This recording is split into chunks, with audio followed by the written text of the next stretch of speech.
Sebenarnya itu kasus indigo itu kalau dalam pemahaman saya, Ya Pak. sebelum bertobat itu namanya sebenarnya kasus titisan. Oh, titisan Pak. Jadi gini, kalau kakek neneknya itu terlibat kuasa gelap, maka akan masuk ke generasi. Oh, Nah, ke generasi ini bisa ke generasi kedua atau ketiga. oh, ya Pak. Nah, tapi itu harus garis lurus ya. Iya Garis Pak. lurus. Nah, itu kakek nenek itu jadi jalur kebanyakan tergantung dari jalur kakeknya atau neneknya yang terlibat okultisme. Iya Pak. Nah, itu sejak lahir dengan tanda itu bisa melihat setan dari kecil. Iya. Jadi kalau melihat setan, ketemu setan dari kecil, itu bukan karunia Tuhan. Iya. Itu kasus titisan, kasus kutuk. Nah, sering disebut namanya kutuk keturunan. Oh, iya Pak. Nah, sering kan dalam adat ya, kalau adat orang yang melajari okultisme kuasa gelap, itu kalau bakar-bakar untuk kemenyan, setelah itu baca mantra itu ya, itu ada kepercayaan saya sebelum bertobat itu di kebatinan. Nah, itu bukan agama ya, terus Ya. terang bukan agama ya, Iya Pak. Jonas. Ini bukan agama. Jadi kepercayaan, ini bukan agama. Itu sejak kecil itu bakar kemenyan, setelah itu pusaka, mantra, jimat diucapkan. Nah, setelah itu minta supaya menjaga anak cucu, kekuatan pusaka goibnya gitu. Oh, Nah, ini bukan agama, ini terus ini kita garisin dulu. iya, iya Jelas, Pak. Iya. bukan agama. Jadi bukan agama, ini kepercayaan saya. Iya Pak. Nah, untuk menjaga anak cucu.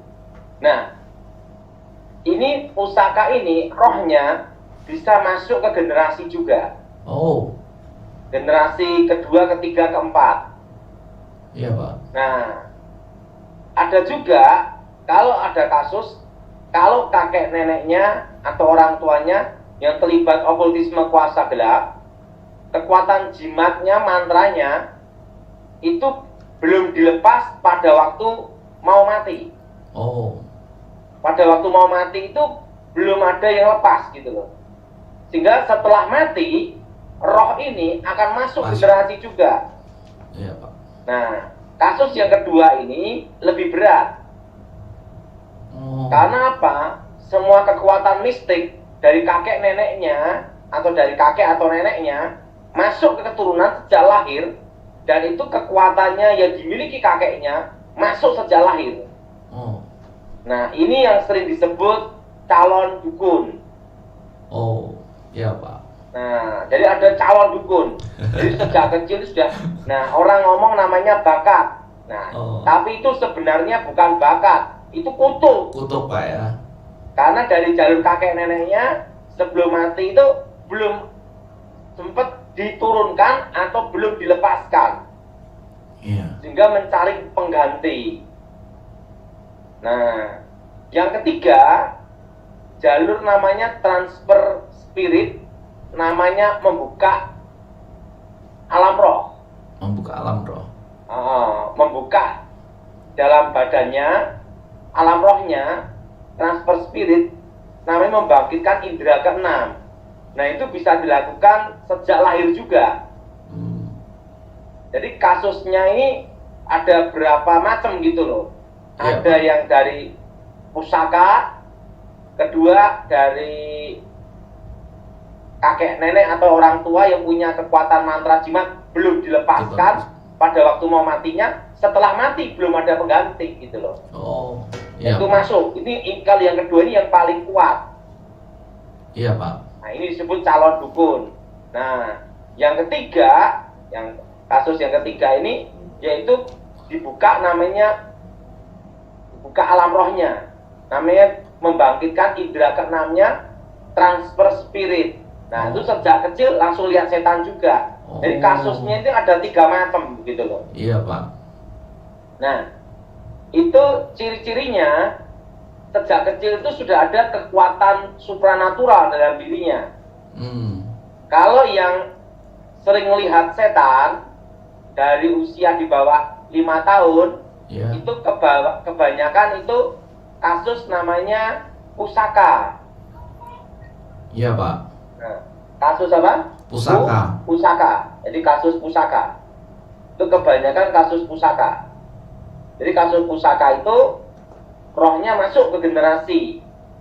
Nah, atau yang ketiga, kasus namanya transfer spirit. Dibuka roh.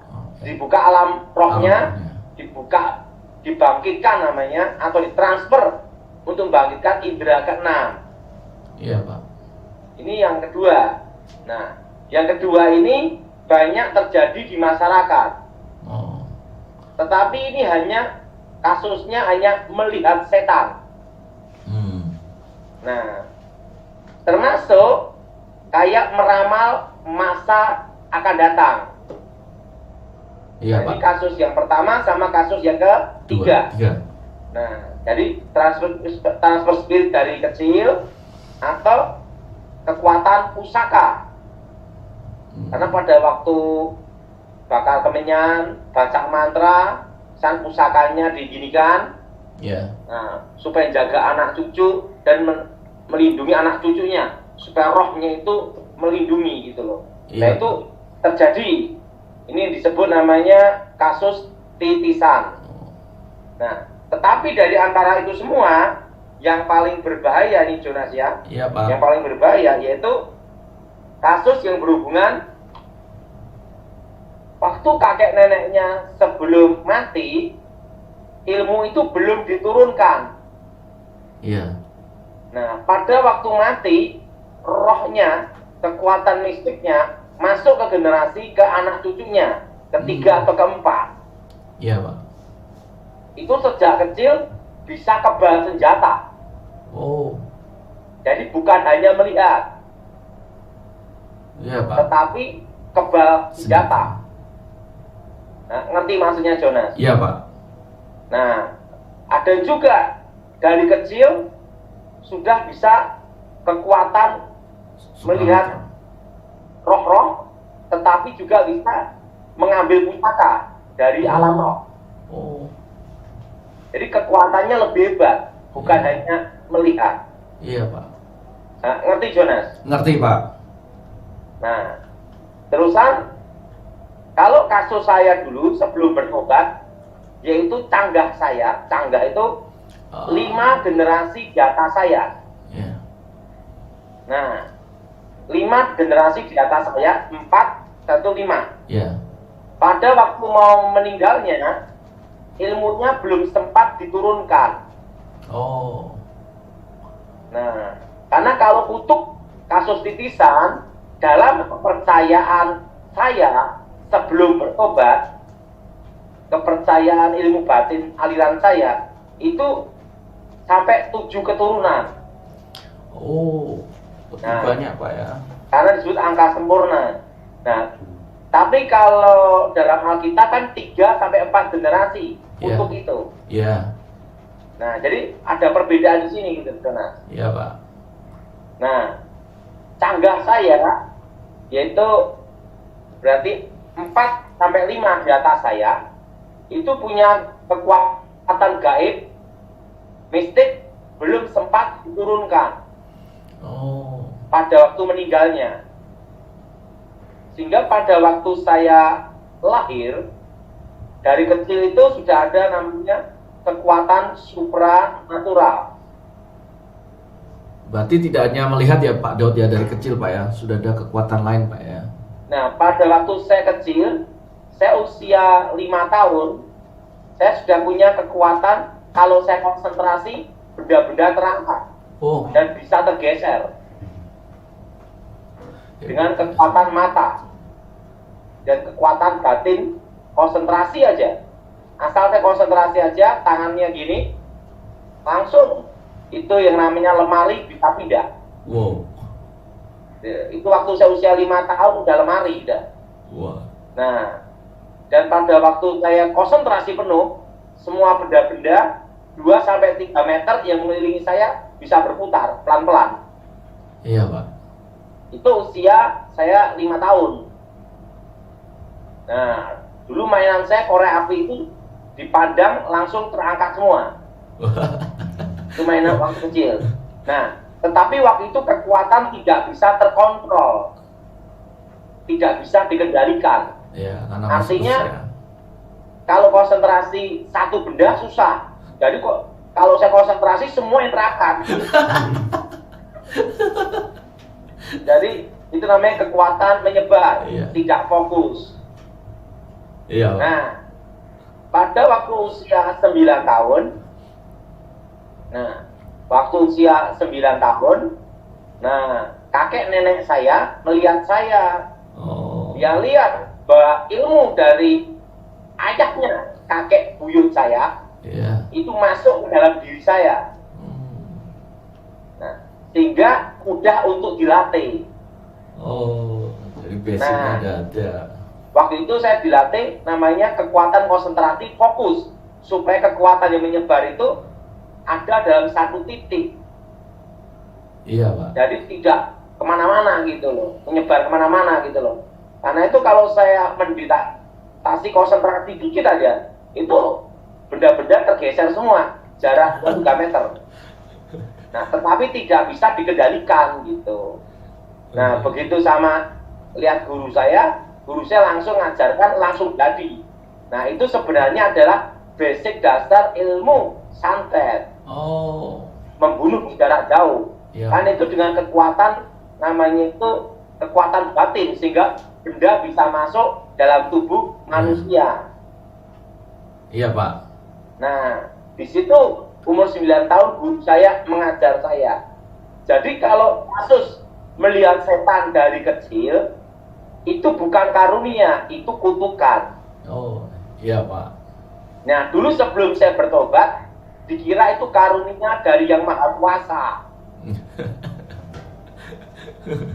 Nah, bahkan dulu sebelum saya bertobat, Jonas, Ya, Pak. waktu saya kelas 1 SD, itu ada tukang ramal yang paling terkenal zaman itu namanya Cincai. Itu di Solo. Oh. Itu suatu kali mama saya datang untuk cari nomor DSP. Nomor buntut. Begitu melihat saya, Cincai ngomong gini, suruh anak ini ke sini. Nah, terusan mama saya bingung, ada apa kok Cai?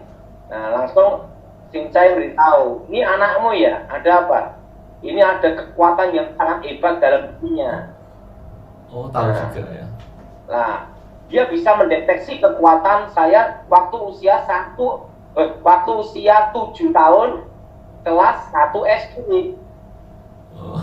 Itu kelas 1 SD itu. Jadi kelas 1 SD kan usia 7 tahun ya, Jonas ya. Ya, betul, Pak. Itu bisa mendeteksi kekuatan dalam diri saya. Oh. Dia ngomong, ini anak kecil ini jangan sembarangan ini. Ini punya kekuatan hebat ini. Bisa Dan diangkat gitu. nanti. Nah, karena apa? Kalau saya konsentrasi, dia juga bisa terangkat semua. Nah, itu. Dan apa yang terjadi? Makanya begitu usia 9 tahun, saya dilatih kakek nenek saya langsung jadi. Karena apa? Sudah ada namanya kekuatan dalam diri sebelum bertobat. Iya, Pak. Nah, itu peramal namanya Cincai itu. Nah, dan apa yang terjadi? Pada waktu saya kalah sama pendeta Gilbert, saya hilang ingatan 1 tahun, saya ketemu Tuhan Yesus. Nah, kemampuan itu hilang sampai sekarang. Oh. Iya. Jadi sekarang itu saya sudah tidak bisa menghilang. Kalau menghilang itu saya sejak usia 9 tahun. Oh. Kebal itu sejak usia 10 tahun udah kebal senjata. Oh, udah siap. Jadi saya dulu sebelum bertobat, Jonas ya, Iya, Pak. rambut saya aja tidak bisa dipotong. Siap. Sehingga kalau mau potong rambut itu susah. Kudanya nggak kuat. Jadi kalau mau potong rambut itu, dulu tuh yang bisa motong rambut saya itu hanya ibu kandung. Oh. Nah, kalau bukan ibu kandung saya tidak bisa motong rambut saya. Oh. Karena seluruh tubuh kebal segala senjata.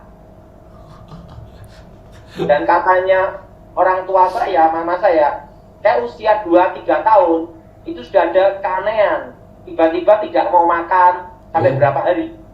Waduh. Tapi tidak mati. Jadi tidak ada keanehan sejak kecil gitu loh. Nah, makanya begitu usia 9 tahun, 10 tahun, diajari ilmu batin, ilmu kebal, ilmu menghilang, brojo mukti, brojo dento, brojo lamatan, langsung jadi. Oh. Begitu belajar ilmu panglemunan, langsung jadi menghilang. Karena sejak dari kecil sudah ada gitu loh. Iya, Pak. Nah, setelah bertobat, ilmunya hilang, udah tidak bisa. Iya. Sekarang ini pun, ya, kalau merasakan adanya setan, saya bisa merasakan. Tapi untuk melihat, belum tentu. Kecuali Tuhan izinkan. Oh, iya. Kalau Tuhan izinkan, baru saya lihat. Itu namanya karunia membedakan roh. Oh. Iya, Pak. Jadi saudara-saudara yang sejak kecil, anak atau cucunya, melihat setan di bawah usia 5 tahun, itu bukan karunia, itu kutukan. Iya, Pak. Nah, zaman sekarang disebut namanya indigo. Iya. Nah, tapi ini kecenderungannya dari jalur kakek neneknya, itu ada megang pusaka. Atau yang ketiga, yaitu dibuka dengan kekuatan transfer spirit dari kecil gitu loh. Iya. Nah, kalau yang kasus yang kedua, itu kakek neneknya belum mati, tidak diturunkan. Setelah mati, tidak ada pewarisnya. Nah, itu langsung yang kekuatannya hebat, yang nomor 2 itu. Iya, Pak. Nah, jadi, itu nanti kebanyakan orang tuanya banyak musibah dan bencana, dan banyak sial. Ya. Berarti ini harus dipatahkan, Pak, ya? Itu namanya kutuk keturunan. Nah, kalau yang pusaka itu namanya kutuk perjanjian. Oh. Nah, kalau yang ilmunya turun itu namanya kutuk perjanjian juga. Nah, itu harus dipatahkan, diputuskan dalam nama Yesus. Iya, Pak. Nah, setelah didoakan demi nama Yesus, dipatahkan demi nama Yesus, dihancurkan perjanjiannya dengan darah Yesus. Langkah pertama itu. Langkah kedua, tidak boleh menghiraukan. Karena setan akan berusaha menjebak untuk melihat terus. Ya. Supaya ada namanya sugesti.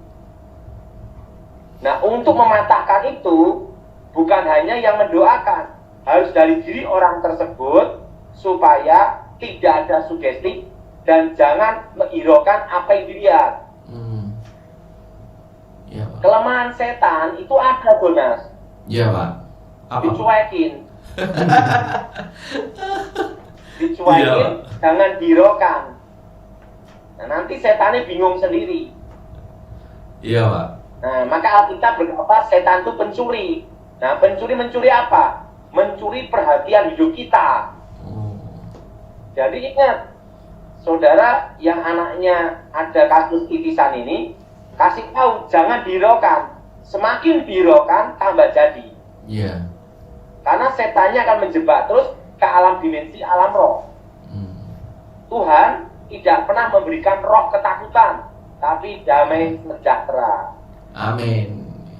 Nah, jadi harus cuekin, jangan dihiraukan, patahkan sugesti. Iya, Pak. Jangan orang tuanya ngomong, apa yang kamu lihat? Apa yang kamu lihat? Pancing terus. Jadi malah. Karena apa? Kelemahannya itu ada, harus dipatahkan sugestinya. Iya. Jangan dihiraukan. Nah, misalnya gini, Jonas. Kalau kita punya anak, kalau kita ya minta apa saja, kita kabulkan, diperhatiin terus, semuanya dikasih terus. Iya. Anaknya tambah jadi, betul nggak? Betul. Betul, Pak. Tapi kalau anaknya minta macam-macam, kita diam aja, nggak ngasih apa-apa, nggak ada respon. Lama-lama anak diam sendiri, capek sendiri, Iya. betul? Betul. Nah, makanya saya kalau didik anak gitu, jangan semua dikabulkan semua. Ada waktunya dibikin aja. Iya Pak, betul Pak. Lama-lama capek sendiri, bosan sendiri. Iya kan gitu. Iya. Siapa yang setuju angkat tangan? Betul Pak, ya ini bagi yang punya anak-anak ya. Jadi semua keinginan anak jangan diturutin semua. Lama-lama berlaku. Yang misalnya dia kecanduan namanya game, dikasih game itu tambah parah. Harus stop. Nah, stopnya apa? Ya ambil itu. Jangan usah ngomel-ngomel, diemin aja. Nah, setan tuh punya kelemahan apa? Jangan dihiraukan. Dicuekin. Nah, jadi pertama didoakan, dipatahkan, dihancurkan dalam nama Yesus, Ya. demi nama Yesus. Karena dalam nama Yesus ada kuasa dan rencana Tuhan yang terbaik. Dan demi nama Yesus untuk mengusir setan. Oh. Jadi kalau kita doa dalam nama Yesus, itu untuk doa dalam rencana dan kehendak kuasa Tuhan. Ya. Amin. Nah, kalau mengusir setan demi nama Tuhan Yesus. gitu. Oh. Jadi saudara, untuk anak-anak yang kena kasus titisan ini, jangan dipancing-pancing, tambah tanya-tanya, tambah jadi. Karena itu yang dikehendaki setan untuk menjebak di alam roh. Ingat Jonas, pertobatan itu harus kita respon dari kita. Iya Pak. Nah, kedua, setelah itu langkah yang ketiga, sering diadakan doa persekutuan di rumah, walaupun sesaat, pokoknya setiap hari. Mesbah doa keluarga Pak ya. Juga doa, terutama waktu mau tidur. Nah itu dipatahkan kuasanya demi nama Yesus, segala kutuk titisan. Nah kalau lakukan ini selama 3 bulan, 6 bulan maksimal, selesai kasus itu. Oh. Tapi kalau dipancing terus, ya tambah jadi. Dan itu nanti kasihan orang tuanya kena kutukan. Nah, Iya. kalau orang tuanya harus doa namanya mematahkan, memutuskan kutuk demi nama Yesus. Iya Pak. Nah, doanya seperti ini untuk orang tuanya. Segala perjanjian setan, segala ikatan kutuk roh jahat, kutuk keturunan, kutuk masa depan, kami hancurkan, kami patahkan demi nama Yesus.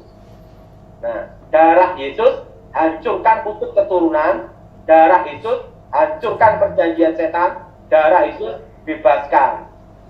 Nah, demi nama Yesus, segala roh setan, roh jahat keluar. Aku percaya, aku sudah bebas. Amin. Oh, amin. Ingat, iman itu dari diri kita, bukan yang mendoakan. Yang mendoakan itu mau bicara menyampaikan firman Tuhan untuk membangkitkan iman. Iya. Tetapi itu tergantung orang yang didoakan, respon tidak. Iya Pak. Nah, maka Alkitab berkata, jadilah sesuai imanmu. Dan Jonas perlu tahu, nah ini sudah mau, ini April kapan nih Jonas? Besok Pak. Nah, April deflasi dan inflasi bertemu. Wow. Jadi April ini deflasi dan inflasi ketemu. Deflasi, daya beli masyarakat turun. Iya. Inflasi, nah nilai mata uang turun, rupiah. Tetapi terselubung inflasinya. Karena apa? Daya beli masyarakat turun. Siapa yang mau beli? Nah, dan kondisi seperti ini nanti akan sampai tahun, ingat Jonas, 2022. Oh. 2022 awal Januari kita semua akan belajar normal. Iya. Baru Jadi sedikit. saya beritahu semua supaya berkebun, supaya tidak stres, sama beternak. Ya, kalau yang di kota ternak ikan cupang nggak apa-apa, atau ternak ikan lele, ternak ikan, ternak apalah terserah, untuk mengisi waktu. Karena apa? Kondisi seperti ini sampai tahun depan. Tahun depan itu belajar normal. Kalau kita tidak ada kegiatan, stres. Jadi yang paling mudah ternak lele. Tinggal goreng Pak, gampang. Nah, jadi semua harus berkarya. Berarti kalau kita misalnya orang sudah pernah dilepaskan Pak ya, misalnya sebelumnya ini pernah melihat sesuatu seperti kuasa gelap, setan-setan gitu Pak, ternyata sudah dilepaskan nih, berarti nggak boleh Pak ya untuk membuka diri lagi untuk melihat-melihat gitu Pak ya, dipancing-pancing gitu nggak boleh Pak ya? Nggak boleh, jangan direspon lah. Jangan direspon Pak ya. Jonas, saya selama ini ada kisah nyata Jonas. Iya Pak. Ini saya beritahu semua orang yang ribut warisan, sengketa warisan, sampai pengadilan atau polisi.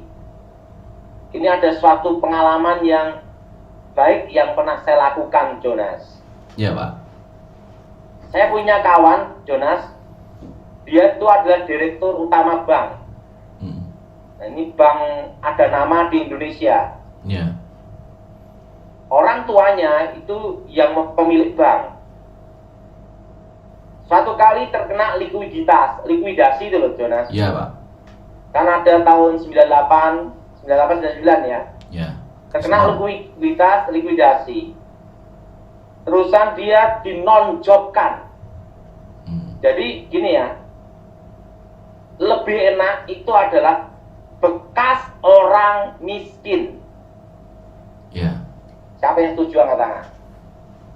Nah, paling enak itu bekas orang miskin. Yang paling sedih, yang paling susah adalah bekas orang kaya. Betul? Iya betul. Dulu aku kaya, dulu. Nah, dia stres, diberi hukuman sama ayahnya. Iya. Ini anak sulung, Jonas. Dan dia punya adik, berapa adik? Dia dinonjobkan. Dia hanya dikasih tempat satu lantai sama staf sama pembantu.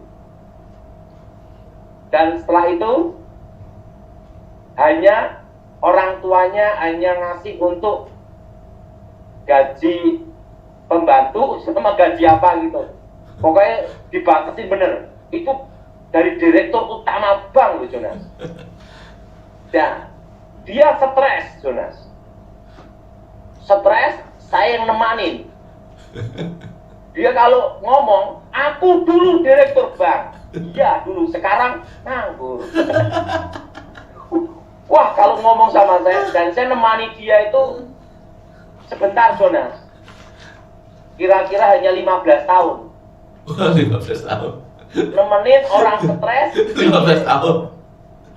Saya temanin, ngobrol apapun, saya temenin. Dia ngoceh apapun, saya temenin, Jonas. Nah, satu kali saya mendapat suara Tuhan. Saya ngomong sama dia, Tuhan bicara sama engkau. Posisimu akan berubah. Berubah gimana? Engkau akan seperti Yusuf. Yusuf dalam penjara keluar. Jadi orang yang punya penting. Jadi orang penting, pejabat penting. Iya, betul. Orang kedua. Nah, kalau saya gimana, Daud? Pokoknya kalau kamu keluar, nanti kamu dalam 1 hari nasibmu berubah. Saya kata. Enggak gitu Pak Daud. Kapan itu? Ya waktunya enggak tahu saya. Tunjuk Tuhan beritahu saya gitu. Apa yang terjadi, Jonas? Waktu itu ayahnya kondisi sakit. Langsung dipanggil. Itu 1 hari aja, Jonas. Iya Pak. Seperti apa yang disampaikan ke saya. Jadi Tuhan memberitahu saya sampaikan. 1 hari itu, Jonas, Iya Pak. adik-adiknya semua suruh tanda tangan. Dia nyuruh papanya hibah semua besar aset. Itu triliunan, Jonas. Wow. Triliun. Bukan miliar, triliun, Jonas. Wow. Langsung jadi nama kawan saya yang stres itu, Jonas. 15 tahun itu, Jonas. Wow. Langsung berubah. Langsung jadi bos. Nah, karena dia jadi bos, saya ngumpet malam, Jonas. Saya tidak mau nemui dia atau nelpon dia. Kenapa? Saya sebabnya nanti dikira saya minta-minta gitu loh. Nah, karena ini saya nemeni dia stres 15 tahun, Jonas. Nah, dia nyari saya terus, Jonas. Karena kebetulan nomor handphone saya ganti semua. Akhirnya dia minta sama Pak Gilbert ketemu saya. Omong-omong Pak Daud, seperti petunjuk Tuhan di sang Pak Daud, dalam 1 malam hidup saya berubah. Sekarang uang saya triliun. Nah, apa yang terjadi, Jonas? Apa yang terjadi, Jonas? Ya, Pak. Adik-adiknya nuntut. Karena waktu itu kan disuruh tanda tangan semua, nuntut, Jonas. Sampai pengadilan, Jonas. Pokoknya dituntut lah, lapor inilah, lapor ini, lapor lah pokoknya, Jonas. Nah, adik-adiknya kenal saya baik. Nah, waktu itu, Jonas, saya dimintai tolong untuk ngomong ke kawan saya ini. Ya, bagilah adik-adik gitu loh, Jonas. Ya. Nah, saya ngomong sama kawan saya ini. Itu kasihan adik-adik kamu. Udahlah kamu bagilah gini. Nah, dia ngomong gini, mereka kan sudah nikmati selama saya nonjok.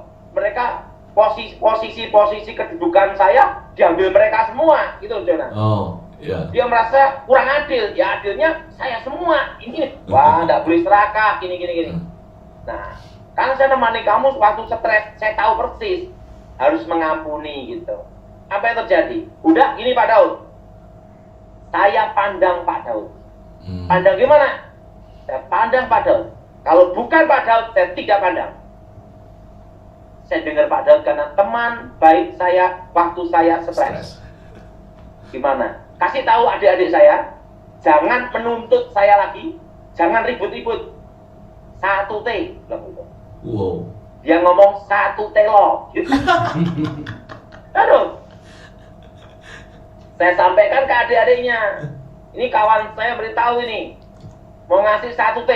Wah, mereka udah mau, Jonas. Mereka udah mau. Maunya bagi rata, gitu Jonas. Iya, Pak. Nah, saya ngomong sama kawan saya lagi gini. Ya jangan 1T lah. Berapa lah? Pak Daud, orang kan dagang. Siapa tahu 1T dibagi mereka mau. Kalau mereka tidak mau kan tinggal ngomong angkanya. 1 orang 1T bisa. Oke, yang benar. Iya, sampai mereka. Nggak mau juga, Jonas.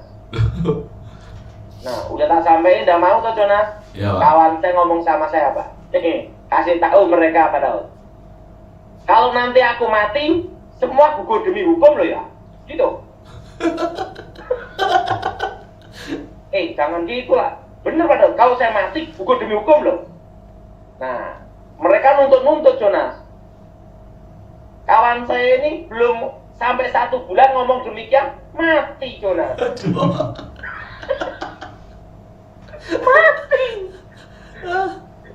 Mati.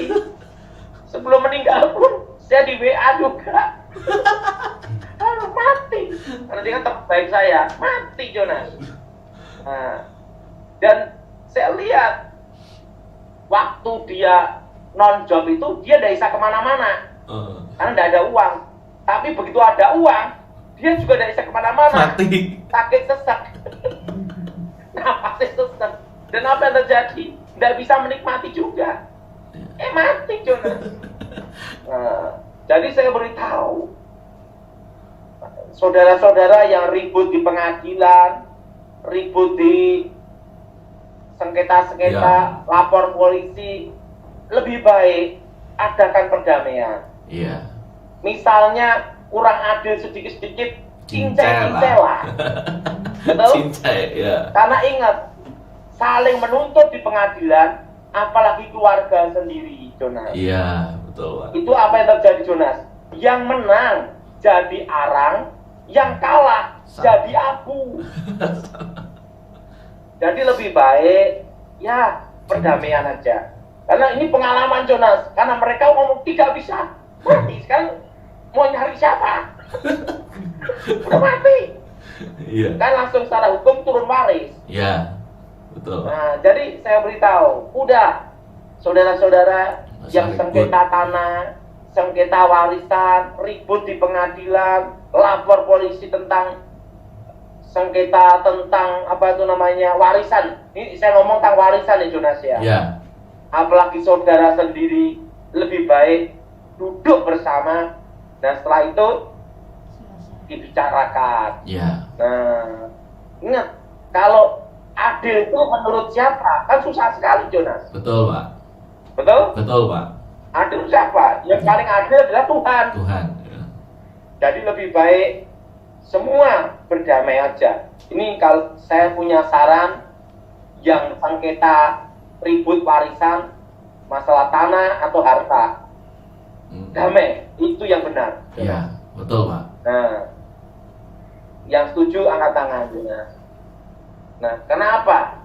Pak, kalau saya tidak dikasih sama sekali, ingat, berarti Tuhan punya rencana, engkau diberkati dengan cara Tuhan sendiri. Amin. Iya, Pak. Betul. Nah, gitu Jonas. Iya, Pak. Serahkan keadilan Tuhan. Nah, ini pengalaman saya. Lah mereka dikasih satu teh tidak mau, mati orang itu. Triliun ya Jonas. Ini saya saksi hidup Jonas. Iya. Aduh. Jadi serahkan semua sama Tuhan. Iya, Pak. Nah, kalau hak kita dirampas orang atau dirampas saudara sendiri Jonas ya, Iya, Pak. ampuni. Percaya keadilan Tuhan. Amin. Pasti Tuhan memberikan yang terbaik. Iya.